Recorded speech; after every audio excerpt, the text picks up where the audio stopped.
Hello everyone. இன்னைக்கு நம்ம என்ன பார்க்க போகிறோம்னா, கோஸ்ட் அண்ட் டெஸ்ட் தான் பார்க்க போகிறோம். பார்ட் 6 ரீஅப்லோட் தான் இந்த எபிசோடும். கிட்டத்தட்ட உங்களுக்கே தெரியும் 5-6 எபிசோட்ஸ் டிலீட் ஆகிடுச்சின்னு. அதனால தான் ஒன்று ஒன்று அப்லோட் பண்ணிகிட்ருக்கிறேன். இது வந்து பார்ட் 6. நம்ம ஸ்ட்ரைட்டாக ஸ்டோரிக்குள்ளே போயிடலாம். ராத்திரி நேரத்தில் வேறு உட்காந்து ரெக்கார்டு பண்ணிகிட்டு இருக்கிறேன். நம்மளுக்கு என்ன, எது வந்தாலும் பார்த்துடலாம்.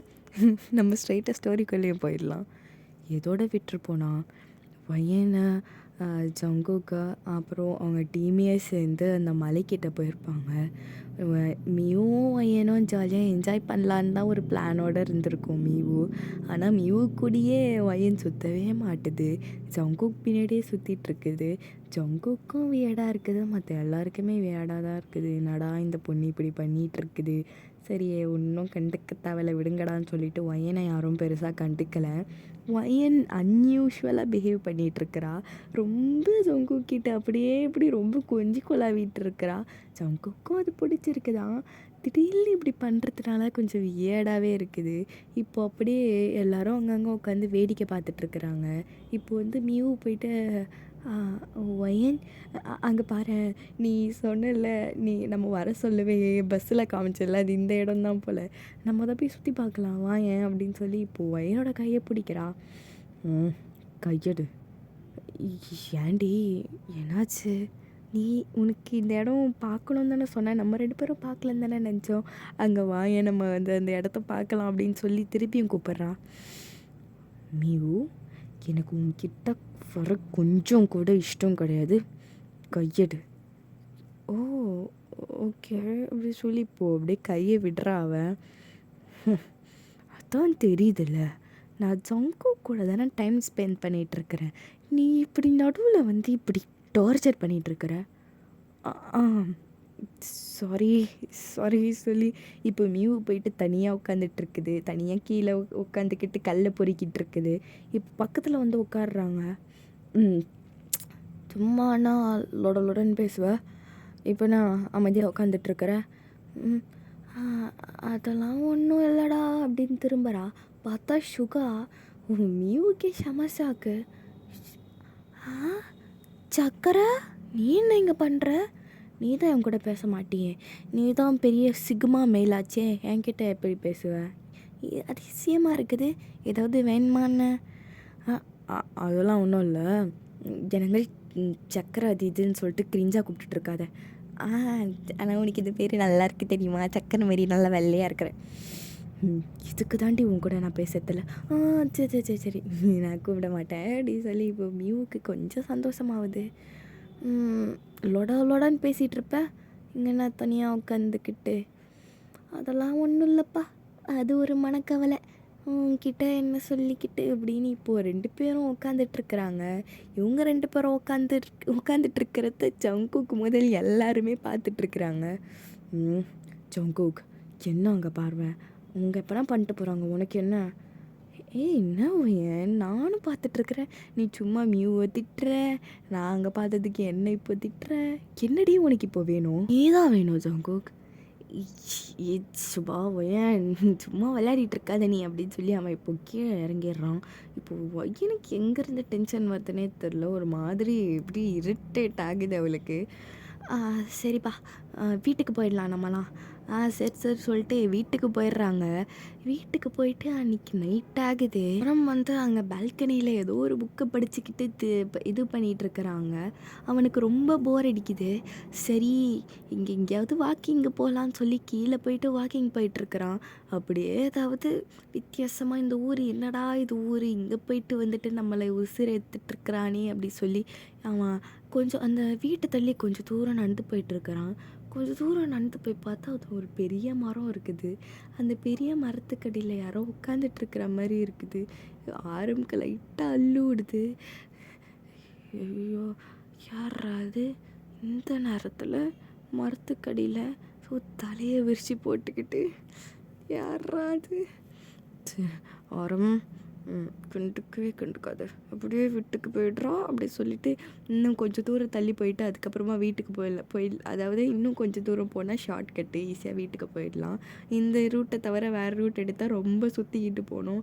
ஐயோ என்னடா பண்ணுறது, சரி போவோம் அப்படின்னு சொல்லிட்டு ரோட்டு ஓரமாக நடந்து போகிறான். அவங்க இந்த சைடுனா இவன் இந்த சைடு. இவன் அப்படியே போயிட்டுருக்க சொல்லோ, டேய் ஐயோ யாராவது நம்மளை யாரும் கூப்பிடல, சரி போவோம் அப்படின்னு போயிட்டே இருக்கிறான். டேய் இங்கே வா தம்பி, உன்கிட்ட நான் கொஞ்சம் பேசணும் அப்படின்னு கேட்குது. கடவுளே என்னடா சொல்லி ஸ்லோ மோஷனில் திரும்புகிறான். உன்னை தானே கூப்பிட்டுட்ருக்குறேன். எனக்கு இந்த மாதிரி பசங்க என் சொல்லி பிச்சை கேட்கலான்னா பிடிக்காது. புழுங்க மரியாதை நான் சொல்கிறத கேளு, இங்கே வாயேன். சரிங்க, என்கிட்ட எதுவுமே இல்லை. பாட்டி ஏன் சாப்பிட ஏதாவது வேணுமா உங்களுக்கு? அதுக்கெல்லாம் எனக்கு பஞ்சம் கிடையாது. நான் உங்ககிட்ட ஒரு முக்கியமான விஷயம் சொல்லணும். கையை கூட சொல்லி கையை நீட்டுறான். அவங்க அப்படியே கையை பிடிக்க போகிறதுக்குள்ளே ஆரம்க்கு டப்புன்னு ஒரு கால் வருது. ஆரம் சீக்கிரமாக வீட்டுக்கு வரோம் வாடா. என்னடா நீ சுற்றிக்கிட்டு இருக்கிறியா நீ வெளியில்?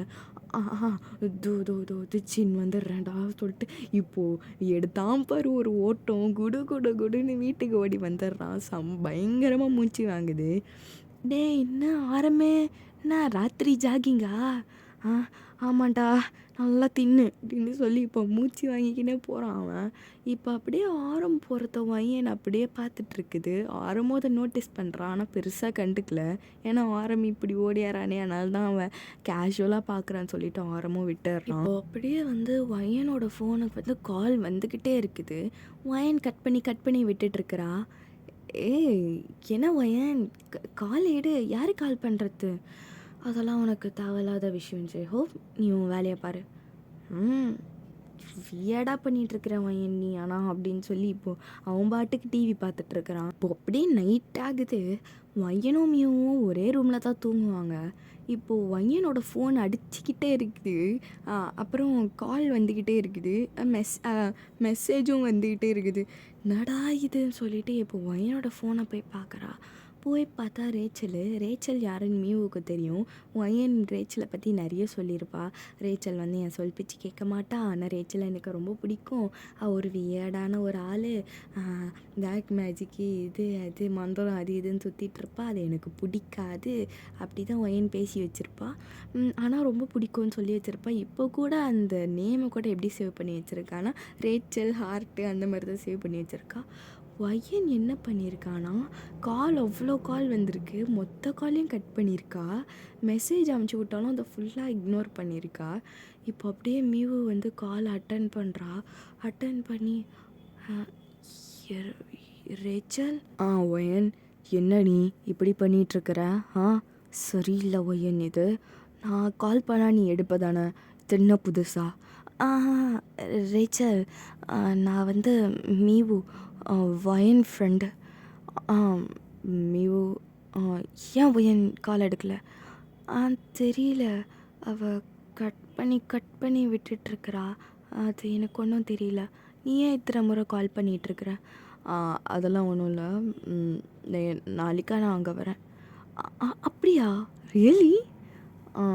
ஆமாம் கண்டிப்பாக எனக்கும் கொஞ்சம் போர் தான் அடிக்குது, நீ வா அப்படின்னு சொல்லி இப்போ அப்படியே காலை கட் பண்ணுறா. ஆக்சுவலாக அந்த ரூம் இருட்டாக தான் இருக்குது, எந்த லைட்டும் போடலை. அந்த ஜன்னல்லேருந்து தான் கொஞ்சம் வெளிச்சம் வருது. இப்போ அப்படியே அவள் காலை கட் பண்ணி கீழே வைக்கிறா. ஆனால் ஒய்யன் இப்போ அப்படியே உட்காந்துக்கிட்டு மியூ அப்படியே அந்த எப்படி கண்ணை நல்லா விரிச்சிக்கிட்டு பார்த்துட்ருக்குறா. ஹேய் ஒய்யன், ஏடி இப்படி பார்த்துட்ருக்குற? என் ஃபோனு குடிடின்னு சொன்னால் கொடுத்துருக்க போகிறேன், அது கேட்டு இப்படி பார்க்குற? என் பர்மிஷன் இல்லாமல் எதுக்கு என் ஃபோன் எடுத்த? நீ தானடி சொல்லியிருக்க உன் ஃபோன் எடுக்க என் பர்மிஷன் கேட்டுக்கிட்டேன்னு, அதான் எடுத்தேன். சரி, எடுத்த எதுக்கு அவளை இங்கே வர சொன்ன? இல்லை, நீ தானே சொல்லியிருக்க அவள் உன் கூட பேசுகிறதே இல்லை, பேசினா நல்லது தானே, அதுவும் இங்கே வீடு ரொம்ப பெருசாக வேறு இருக்குது. அவள் வந்தால் பெருசாலாம் ஒன்றும் இல்லை, நம்ம ரூம்லேயே கூட தங்க வச்சுக்கலாம், இன்னொரு பெட்டு கூட போட்டுக்கலாம். தூங்க மரியாதையா, என் கையால் சித்துறாத. ஏன்டி இப்பெல்லாம் பேசிகிட்டு இருக்கிற, எனக்கு பயமாக இருக்குடி. பாரு, ஒழுங்கு மரியாதையாக தூங்கிட்டு உயிரோடு இருக்கணும்னா. சரி தூங்குறோம் அப்படி சொல்லி மியூ போய் தூங்குது. மியூ பயபிள்ளைக்கு அழுவையாக வருது, அவளுக்கு பயமாகவும் இருக்குது. ஏன்டா இந்த பொண்ணு திடீர்னு இப்படி பண்ணுதுன்னு இருக்குது. இப்போ அப்படியே மியூ தூங்கலான்னு ட்ரை பண்ணிகிட்டு இருக்க சொல்லும் சிரிக்கிற சத்தம் விளாடுற சத்தம் கேட்டுட்டு இருக்குது. இவனுங்க, நான் இவகிட்ட இங்கே டார்ச்சர் வாங்கிட்டு இருக்கிறேன், இவனுங்க ஜாலியாக விளையாடிட்டு இருக்கிறானுங்களோ அப்படின்னு இப்போ போயிட்டு அவங்க ரூமை போய் திறந்து பார்க்குறா. ஆக்சுவலாக அவங்களோட ரூம் வந்து ஒரு பெரிய ரூமு, ஒரு 7 பெட் அப்படியே அந்த ரூமில் அப்படியே இருக்கும். இவ போய் திறந்த உடனே எல்லாரும் சிரிக்கத்தை நிறுத்திட்டு இப்போ அப்படியே மியூ தான் பார்த்துட்ருக்குறாங்க. மியூ இப்போ லைட்டை போடுது. என்ன பண்ணுறீங்க? பேசிக்கிட்டு இருந்தோம். ஓ, இந்த டைமில் பேசிகிட்ருக்குறீங்க. இத்தனை முறை சொல்லியிருக்கிறேன் என்னை விட்டு விளாடாதீங்கடான்னு. சரி சரி வா வந்து உட்காரு மீவு அப்படி சொல்லி ஜிமின் பக்கத்தில் மீவு உட்காந்துக்கிறா. கைஸ், உங்ககிட்ட நான் ஒரு விஷயம் சொல்ல தான் வந்தேன். நாளைக்கா ரேச்சல் வரா. ரேச்சலா? நல்லா இருப்பாளாடி அப்படின்னு இப்போ ஜிமினு.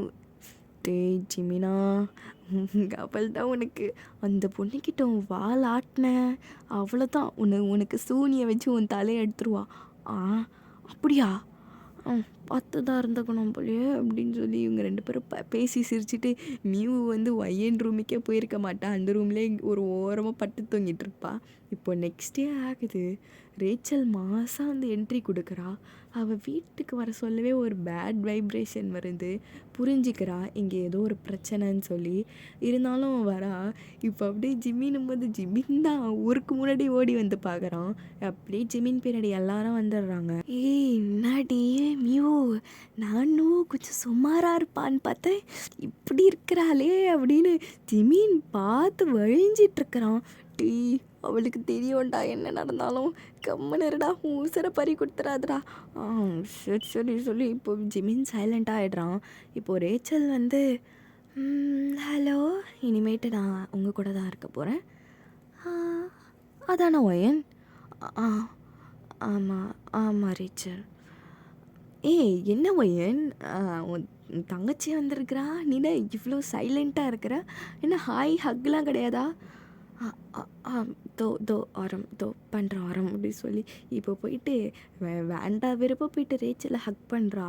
ரேச்சல் அப்படியே ஒயனை முறைச்சிக்கிட்டே இருக்கிறா. ஒயனும் திருப்பி ரேச்சலை முறைச்சிக்கிட்டே இருக்கிறாங்க. நான் வந்துட்டால நான் பார்த்துக்கிறேன் ஒயன். நீ என்ன பார்க்குற, நானும் பார்க்குறேன் ரேச்சல் அப்படின்னு ஒயன் ஒரு ஸ்மர்க் பண்ணுது. ரேச்சலும் சிரிச்சிட்டு சரி இன்றைக்கி என்ன நடக்குது நான் பார்த்துட்றேன் அப்படின்னு. அதே மாதிரி இன்றைக்கி நைட் ஆகுது. ஒய்யன் வந்து என்ன சொல்லியிருப்பானா, இல்லை இன்னும் ஒரு ரூம் தனியாக காலியாக தானே இருக்குது, நான் இனிமேட்டு உங்கள் கூட படுக்கிறதாவே இல்லை, அவனுங்க தனியாக படுக்கட்டும், நீ தனியாக படு, நீயும் ரேச்சலும் எவ கூடனாலும் நீ படு, நான் வந்து தனியாக அந்த ரூமில் படுத்துக்கிறேன்னு சொல்லி இப்போ ஒயன் வந்து பக்கத்தில் ஒரு ரூம் தனியாக இருக்கும், அங்கே தான் போய் படுத்துட்ருக்குறா. மியூ ஜாலியாக தூங்கிட்டுருக்குறோம் டயர்டில். இப்போ அப்படியே அவளுக்கு வந்து அப்படியே ஒரு மந்திரத்தை முணுமுணுக்கிற சத்தம், அப்படியே ஆணி எடுத்து அடிக்கிற சத்தம்னு கேட்டுட்ருக்குது. ரொம்ப கிட்டே கேட்டுட்ருக்குது. என்னடா அதுன்னு சொல்லிட்டு கண்ணை திறந்து பார்க்குறா. கண்ணை திறந்து பார்த்தா அந்த ரேச்சலில் போன அந்த கார்பெட்டை எடுத்துகிட்டு பெரிய ஒரு பூஜா போட்டுருக்குது. என்னடி பண்ணிகிட்ருக்குற? என்னடி மரத்தரையில் ஏதோ செதுக்கி வேற வச்சுக்கிற ஸ்டார் மாதிரி, என்னடி இது? இங்கே இருக்காத, போயா நீ என்னோட டிஸ்டர்ப் பண்ணிகிட்டு இருக்காத நடுவில், அதை ஓடிடுறேன் அப்படி சொல்லிட்டு இப்போ குடுன்னு ஒரே ஓட்டம் தான் மியூ எதிர்க்க இருக்கிறவங்க ரூமில் போயிட்டு டமால்னு உள்ளே போய் விடுறா. இப்போ அப்படியே எல்லாரும் அவங்க லைட்டை போட்டுடுறாங்க. சுபா எம்மா மியூ, ஏன்டி இப்படி வந்து டெய்லியும் வந்து தொல்லை பண்ணிகிட்ருக்குற நீ அப்படின்னு ஜிமின் கத்துறான். ஐயோ ஜிமின், நான் சும்மா ஜாகிங் தான் பண்ணிகிட்டு இருந்தேன். ஐயோ வெளில போய் பண்ணிடி, ஏன்டி இப்படி உள்ளே வந்து அதுவும் இப்படி இச்சின்னு வந்து பண்ணின்னு இருக்கிற, வெளில போடி நீ. இல்லை என் ரூமில் கொஞ்சம் ரொம்ப குளிர்ற மாதிரி இருக்குது, இந்த ரூமில் தான் ஹீட்டர் இருக்குதுல்ல, நீ வேணா என் ரூமில் போய் படுத்துக்கிறியா ரேச்சல் கூட? அதெல்லாம் முடியாது போ, நான் இங்கே தூங்குறேன். ஐயோ, இவன் இங்கே போகலன்னா நம்ம இன்னைக்கு தரையில் தான் படுக்கணுமே. ஜிமின் என்னாடி? ஏய், ரேச்சல் தாண்டா உன்னை கூப்பிட்டா. போ, அங்கே அங்கே உனக்கு இடம் இருக்குது, உனக்கு அவள் இடம் வேற பிடிச்சி வச்சிருக்கிறா. உன்னை பார்த்த உடனே ரேச்சலுக்கு உன்னை பிடிச்சிருச்சான், அதனால தான் என்னை இப்போ கூப்பிட்டு இப்போ சொல்ல சொன்னான். அப்படியாடி? ஐயோ, இருடி இடி எப்படி சொல்லிட்டு இப்போ அப்படியே எப்படி சொல்கிறது, தலையெல்லாம் சரி பண்ணின்னு போகிறான். நல்லா இருக்கேனா? பா, என் தங்க குட்டி நீ. அவள் தான் போடா. சரி போகிறேன்டி எப்படி சொல்லிட்டு அவன் போகிறான். இப்போ நீயும் வாட்டுக்கு ஜிமீனோட பெட்டில் போய் படுத்துக்குது. இப்போ அப்படியே ஜிமீன் போயிட்டு அந்த கதவை திறக்கிறான். இருட்டாக இருக்குது. ஐயோ, இவளுங்க இவ்வளோ இருட்டு ரூமில் இருந்துக்கிட்டு பேய் இருக்குது நாய் இருக்குதுன்றாளுங்க. சரி லைட்டை தேடுவோம் அப்படி சொல்லிட்டு அங்கே செவுத்தில் அவன் டான்ஸ் ஆடிக்கிட்டு இருக்கான். லைட்டை தேடிக்கிட்டு சுவிட்சை தேடிக்கிட்டு சுவிட்சே இல்லை அங்கே. கடவுளே, எங்கே கிடக்குதுடா சுவிட்சு? ஆடப்போ, இருட்டிலே போய் படுத்துக்கிறேன் நான். எங்கே? ஐயோ, எந்த பெட்டுன்னு கூட தெரியலையே. சரி, அதையும் தொட்டு பார்த்தே கணிச்சுப்போம் அப்படின்னு சொல்லி இப்போ ஏதோ ஒரு பெட்டை இடிக்குது அவன் காலை. சரி போய் படுத்துப்போம் அப்படின்னு போயிட்டு படுக்கிறான். இப்படியே போயிட்டு படுத்தா மெத்துன்னு சூடாக இருக்குது பின்னாடி. என்ன இது, ஸ்பெஷல் டைப்பு பெட்டோ அப்படின்னு இப்போ அப்படியே திரும்பி பார்க்குறான். திரும்பி பார்த்தா ரேச்சல் மேலே ஏறி பத்துனுக்குறான். டேய் எழுந்துடுறான். ஐயோ அக்கா சாரியா, இடம் இல்லைக்கா, அதான்க்கா வந்தேன். அதுக்கு இங்கே தான் வந்து படிப்பியா? போயிடுறேங்க, போயிடுறக்கா அப்படின்னு சொல்லி இப்போ போயிட்டு ஜிம்மின் போயிட்டு அவன் பெட்டில் போய் படுத்துடுறான். பரவாயில்ல, அக்கா அழகாக தான் இருக்குது இருட்டில் கூட சிரிச்சிக்கினே படுத்துடுறான். இப்போ அந்த ரூம் எப்படி இருக்குதுன்னா எதுவுமே நடக்காத மாதிரி இருக்குது இவன் போக சொல்லோ. அதனால் ஜிமினும் பெருசாக எதுவுமே கண்டுக்கல. இப்போ நெக்ஸ்ட் டே ஆகுது. நெக்ஸ்ட் டே வந்து இவன் லேட்டாக தான் எழுந்துக்கிறான். உடம்பெல்லாம் ரொம்ப வலிக்கிற மாதிரி இருக்குது, 4 பேர் அடித்து போட்ட மாதிரி. என்ன நேற்று ராத்திரி நம்மளை அப்படி நம்ம போய் பண்ணதுக்கு அரைஞ்சிட்டாலோ இருக்கலாம், ஆள் பண்ணுற ஆள் தான் அப்படின்னு. இப்போ ஜிமீன் இப்போ எழுந்து போகலான்னு பார்த்தா அந்த கார்பெட்டர் லைட்டாக நவுத்தி விட்ருவான். நவுத்தி விட்டுட்டு பார்த்தா பெரிய ஸ்டாரு அது ஒரு மாதிரியாக இருக்குது ஸ்டாரு. என்னடா இது, வரைஞ்சி வச்சுருக்கிறா, ஆர்டிஸ்ட்டு போல். சரி ஃபோட்டோ எடுத்து வச்சுப்போம் ஞாபகார்த்தமா அப்படின்னு சொல்லி ஃபோன் எடுத்து ஃபோட்டோலாம் எடுத்துடுறான் அவன். ஸோ இதோட இந்த எபிசோடை முடிச்சுப்போம். நெக்ஸ்ட்டு என்னன்னு சொல்லிட்டு அப்புறம் பார்க்கலாம். பாய், ஐ லவ் யூ ஆல். அப்புறம் இன்னொன்று ஒரு டிஸ்க்ளைமர் என்னதுன்னா, ஹெட்ஃபோன்ஸ் வேர் பண்ணிவிட்டு பாருங்கள். இதை வந்து நான் முன்னாடி தான் சொல்லணும், பின்னாடி சொல்கிறேன், ஏன்னு தெரியல. உங்களுக்கு எப்படி சொல்கிறது, இதை நான் ராத்திரி ரெக்கார்ட் பண்ணுறதுனால ரொம்ப குசுன்னு பேசிகிட்டு இருக்கிறேன். அதனால் என்ன ராத்திரி தான் கொஞ்சம் பயமாக தான் இருக்குது. You think you can stop me? You think you can stop me? Nobody can stop me. எந்த பேயாக இருந்தாலும் என்ன, அக்கா பார்த்துட்றேன்டா, உங்களுக்கோசம் நான் பார்க்குறேன்டா. வேணாம், நிறுத்திப்போம் நம்ம, வேணாம். பாய், திருப்பியும் பாய்.